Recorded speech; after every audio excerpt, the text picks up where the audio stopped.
Well, a warm welcome to today's talk. It's Tuesday, the 21st of December, the shortest day of the year. Now, if there's something good about Omicron, at least it's predictable. We did predict it would become the dominant variant all over the world and in the United Kingdom and the United States quickly. Let's just confirm that now. Now, this is the latest data from the UK here. These bits here are still incomplete. So the Omicron is the purple. Just look at the way it's increased so dramatically in such a short period of time. So basically from the start of December, we've gone from nothing up to about 71.6% in the UK. The official percentage in the United States, as we'll see, is even higher. There it is, it's about 75%. Now, this has gone in the United States even quicker. So 4 weeks ago, there wasn't any at all. 3 weeks ago, 2 weeks ago, last week. Now the dominant variant by quite a long way. This could partly reflect the fact that they've been a bit slower with the sequencing in the United States, but we've certainly got to the point now where it's the predominant variant. Now, the interesting thing to note here, and you've probably spotted this yourself, is a really important point. Let's just look at the American data again here. We see that it looks like Omicron is displacing Delta. So Delta seems to be getting less, whereas in the UK we've still got quite a lot of Delta. So in the UK we've kind of got the worst of both worlds. Although, to be fair, the proportion of the Delta is decreasing. I think we could say that, but we've still got both. Whereas in the United States it does seem to be more of a displacement exercise. So not so good news for the UK there. Slightly better news for the United States potentially.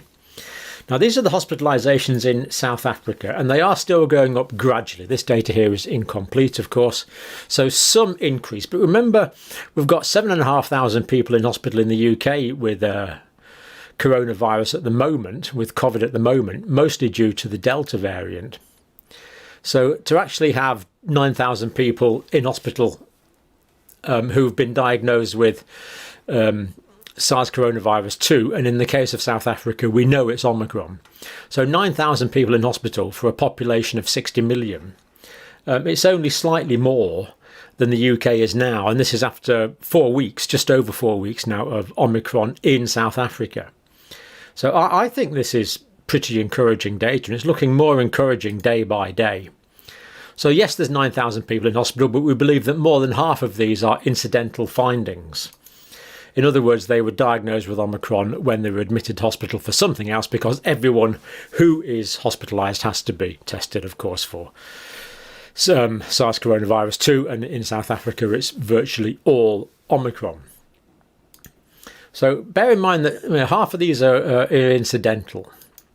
And when we look at the number of patients who are actually oxygenated in South Africa, it's under 1,300 patients oxygenated in hospital, diagnosed with SARS coronavirus 2 Omicron, out of the population of 60 million people, and 244 patients ventilated. It's actually a relatively small number.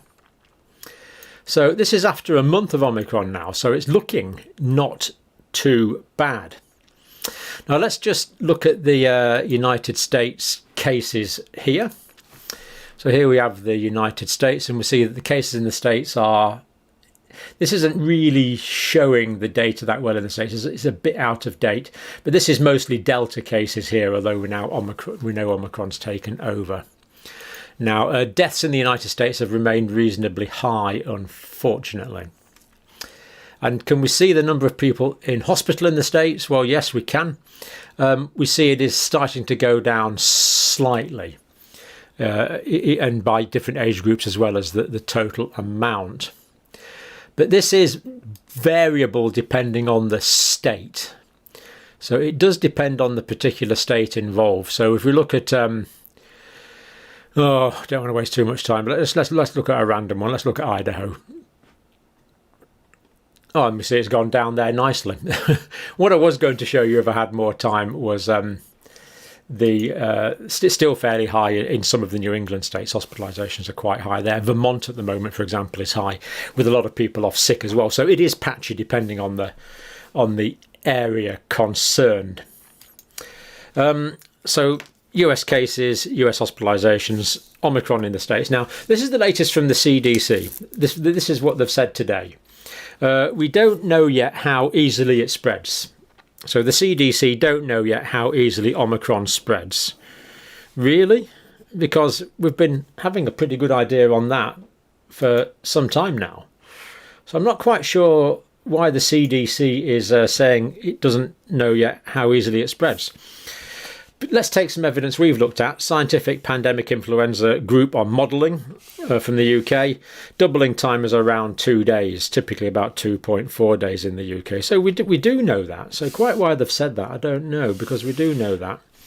We also know Report 49, Growth Population Distribution, Immune Escape of Omicron in England, 5.41-fold higher risk of reinfection. So we do actually know a bit about that. I'm not quite sure why the CDC say they don't know at all.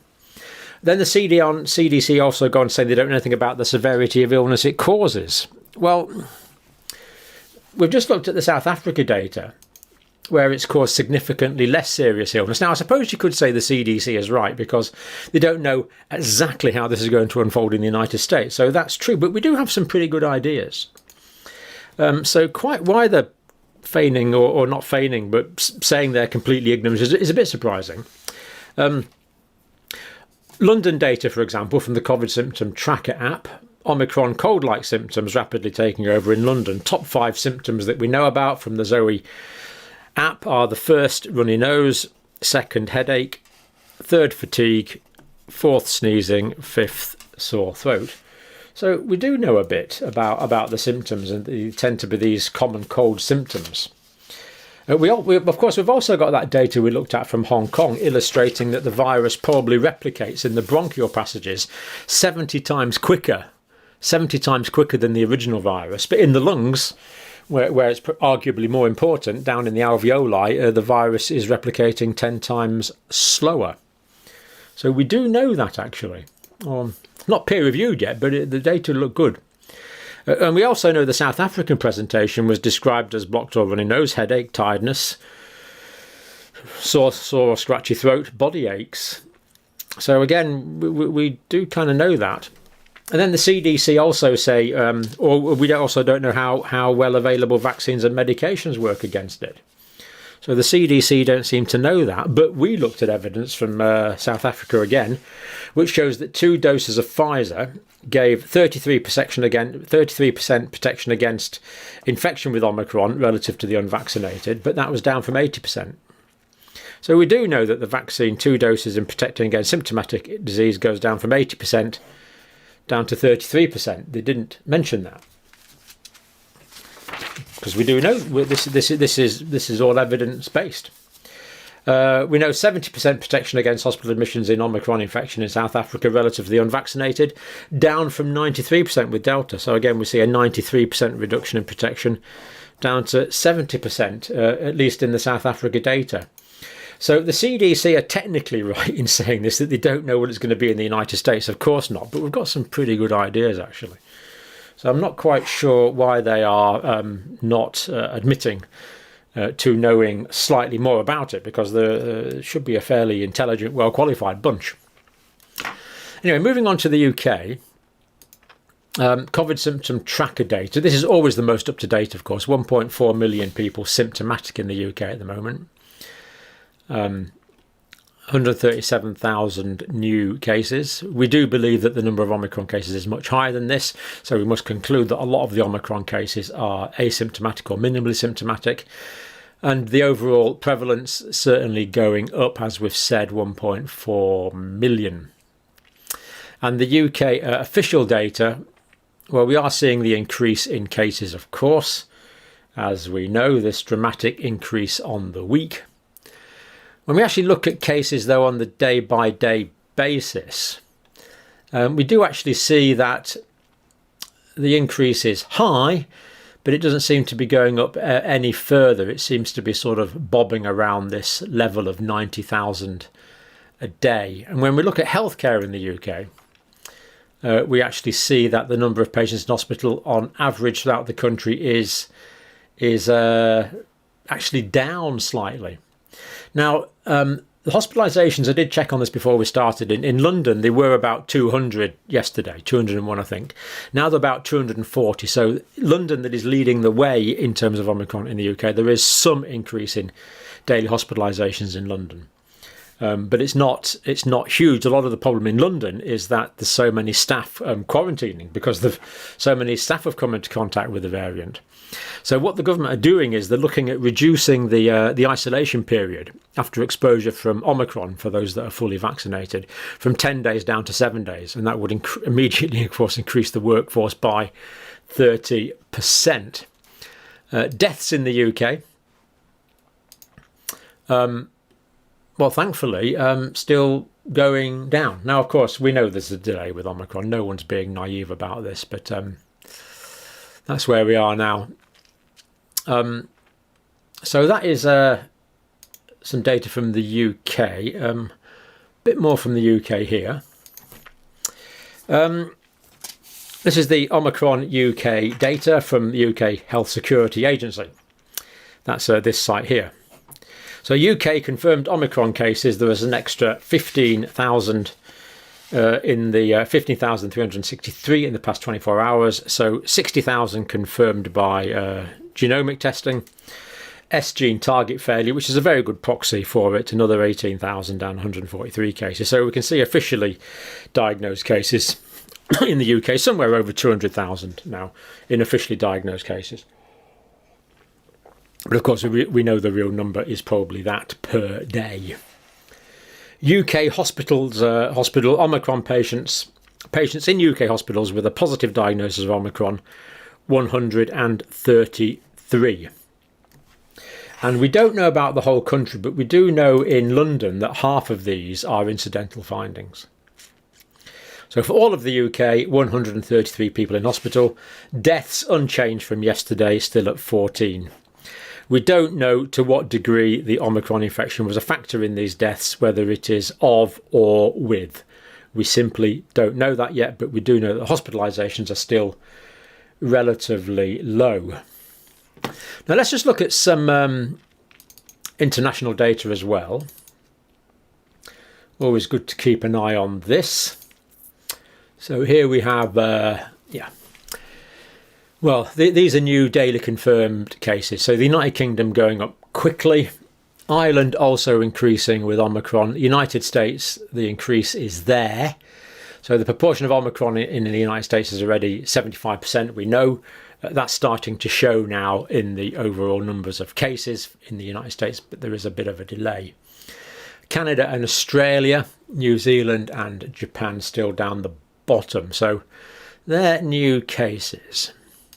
Now, these are the cases by variant, and immediately we know that the United States is now on 75% Omicron, so we see that this is out of date.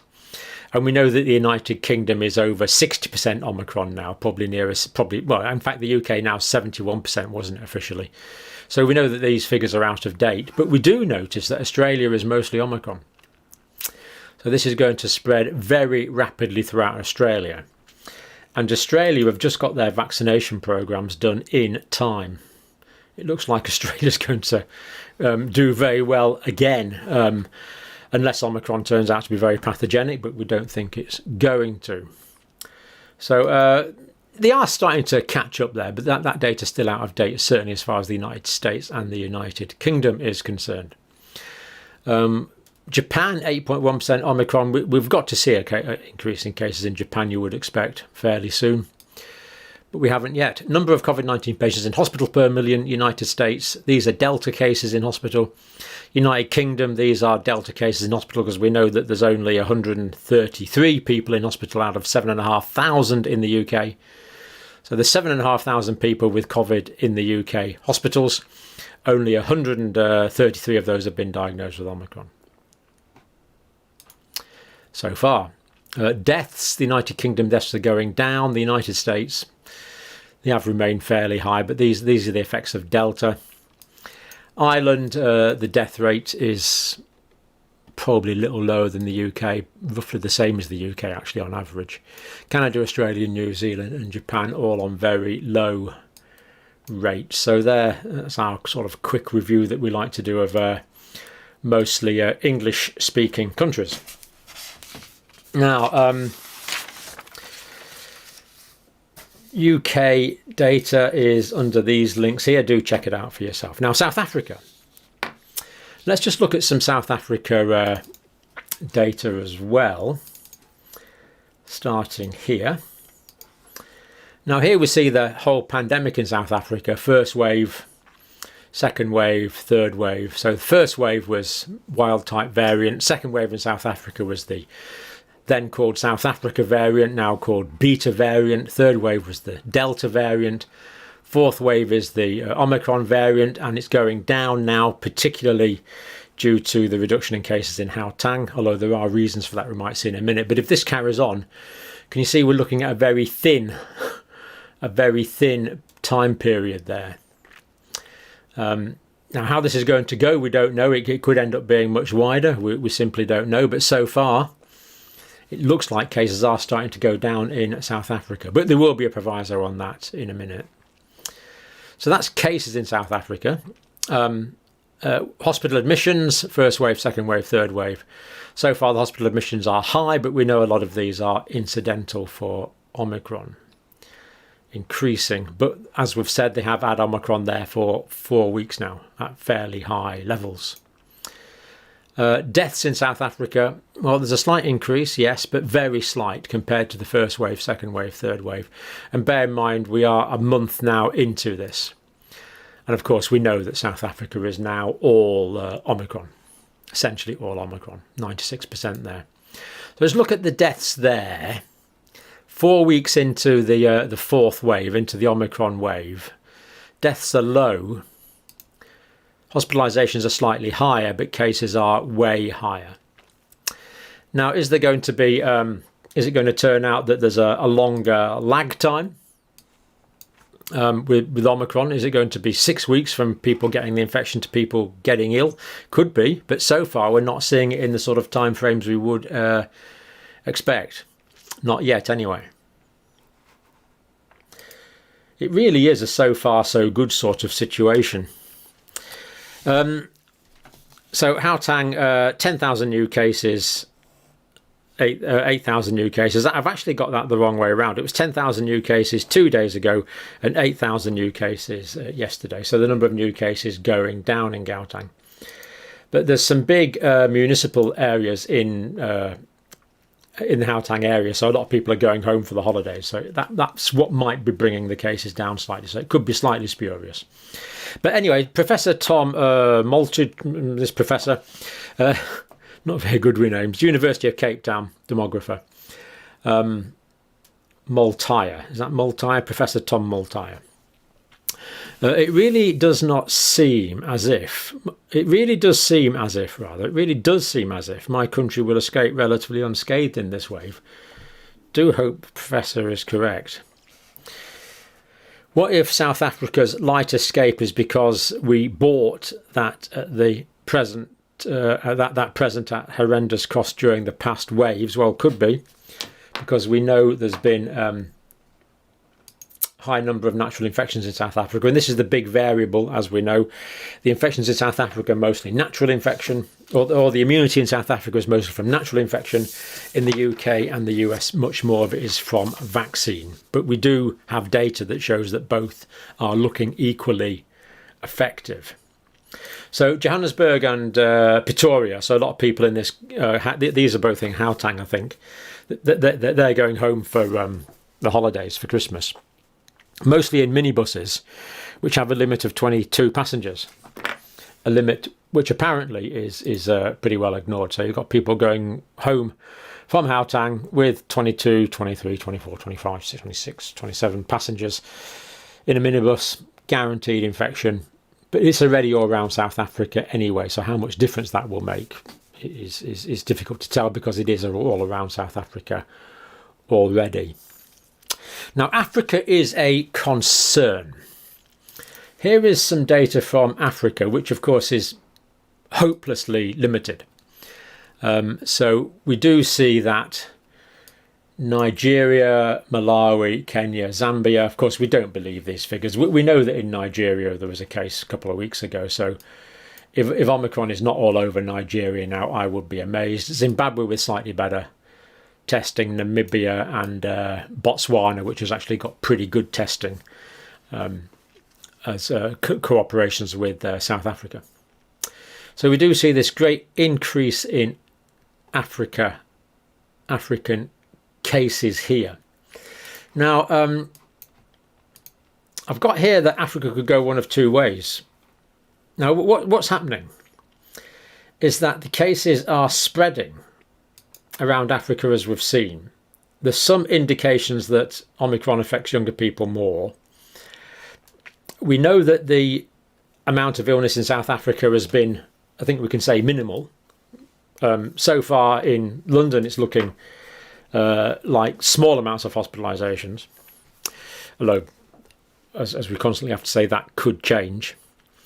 But in Africa, most of these African countries, the levels of vaccination is very low, and we don't know what the natural level of infection is. So it could be that Omicron is causing just as severe illness as Delta.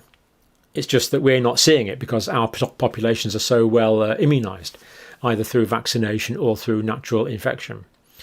So one way is it could go in Africa is that there could actually be quite a lot of people getting sick in the next few weeks. But again, the provisional data we have is not showing that. And the other way that Africa could go is Omicron could run through, cause herd immunity absolutely everywhere in a couple of weeks, and the whole pandemic could go away. So it could go one of those two ways. Spreading in Eastern, Western, Central Africa, and these countries particularly, it's spreading. Now, I think we've got a report from Wefwafwa in Africa now. So let's go on to Wefwafwa's report from Africa now. I think we can do that.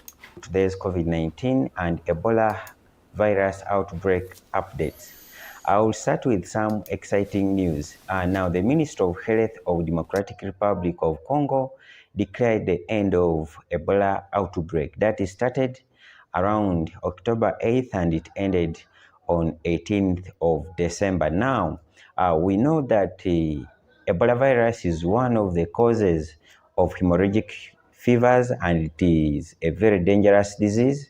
So when I heard that it has ended, I was so excited, and that's why I felt like updating you, my friends. This virus or outbreak claimed around 9 people because they confirmed 11, but 9 people died. It has a very high fatality rate. So when it has ended, it is so exciting for all of us. I want also to give you some updates on the Omicron variant in East Africa. In my last update, Uganda was the only country in East Africa that had confirmed the Omicron variant.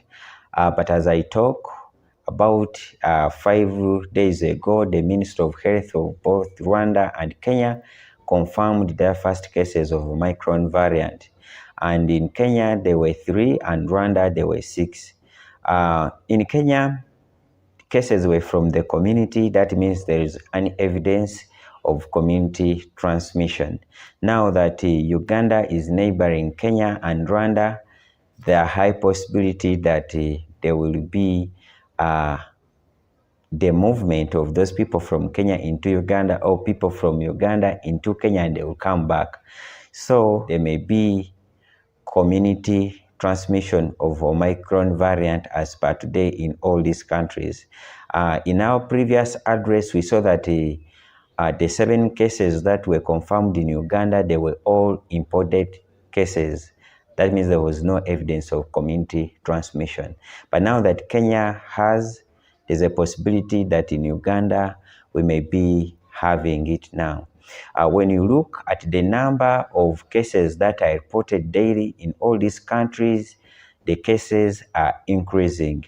So there may be possibility that the Omicron variant is the one that is leading to the rise in the number of cases reported daily compared to my previous update, as you will see the figures that I will display on the screen there. Also, there may be a possibility that since we are in a festive season. People are getting to mix a lot.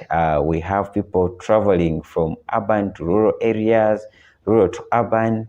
I mean, there is a lot of businesses that are taking place right now. People are extremely busy. So this may also explain as why there is a rise in the number of cases reported daily in these countries.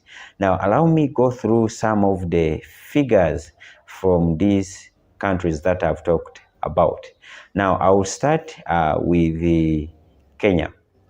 Now, Kenya today reported a total of around 1,020 new cases out of 3,444 tests done as per today. When you look at the number of cumulative cases, Kenya has reported a total of around 264,727 cases as per today. Kenya has reported a total of around 5,353 deaths. When you look across all these countries, the death rate is still not very worrying. Let me go through the values for Uganda as well. So as per today, Uganda has not reported any other case of Micron variant apart from the 7 that I reported in the last update. As per today, the number of cases in Uganda that they confirmed, the total new cases today, actually there were 258 cases. That is very high for a single day, but it may be due to the reasons that I just spoke in the video. So the cumulative number is now 6,497. When you look at the positivity rate, it is 4%. It is low compared to the one of Kenya. When you look at the number of deaths, Uganda has lost around 3,274 people as per today. And the cumulative recoveries, we have recovered around 98,053 people. So those are the people who have recovered from COVID-19. When you look at the immunization, Uganda has vaccinated a total of around 7,888,584 doses of vaccines. In Uganda, we've not yet started giving the booster shots since many people in the population have not yet received their vaccines. Now, when you look at Kenya, they have administered a total of around 8,902,539 doses of vaccines, and majority of the people have received at least a second dose. So that was today's COVID-19 update. Thank you very much for watching. Have a good day, a good morning, a good evening, wherever you are watching from. I love you all. See you in the next update. Bye. Hello everyone, welcome to today's COVID-19. Don't say it all over again, you've just said it once. Where are we? There we are, excellent, yeah. Right, okay, so good news there. The Ebola outbreak has been contained. Now, Ebola is a horrible disease. It's what you call a hemorrhagic fever. You just get bleeding into internal organs. So glad that's been contained. It's not transmitted the same way as COVID. It's more from body fluids. And now people know how to take care of the sick people well and dispose of the dead effectively. It's less of a problem. But there's always a risk of Ebola outbreaks, and it's a really nasty disease. Interesting. Vaccination increasing slowly in those countries, but there's no question now that Omicron is out and about. It's just not being picked up that much. So what will happen there in the next week or two, we don't know. I remain hopeful that it will cause more upper respiratory disease than lower respiratory disease. But in the Africa situation with lower levels of immunity, we don't know that for sure yet. So we're sort of watching that on a daily, well, several times a day basis. And of course, we'll keep updated on that. But there you go. Europe, the United States, UK, Omicron is the now dominant variant. And I'm hopeful that this is going to displace the Delta, but we simply don't have absolute data on that yet, as the CDC says. But we do know a little bit more than they are letting on, and I hope that video helps with that understanding. I'm feeling fairly optimistic about this. I could be here grovelling in apologies this time next week that this is a deadly, horrible variant, but so far the data is not suggesting that. On the contrary, the data so far, and I stress the data so far, is indicating that this is milder, at least in vaccinated and previously infected populations. What we don't know so much about is how it's going to be in the Africa situation, but Wefwafwa's monitoring that closely for us. Now, on a completely separate matter, Wefwafwa and me have just managed to buy a bit of land in Uganda, and Wefwafwa's got someone to design a clinic, so we're going to start a clinic there shortly. So if you want to keep updated on that and follow Wefwafwa's updates, of course I'll put the link to Wefwafwa's site. I think it's fascinating, and there's going to be an update on the land that we've got for the clinic on Friday on Wefwafwa's channel, so watch that. And thank you for watching this one today.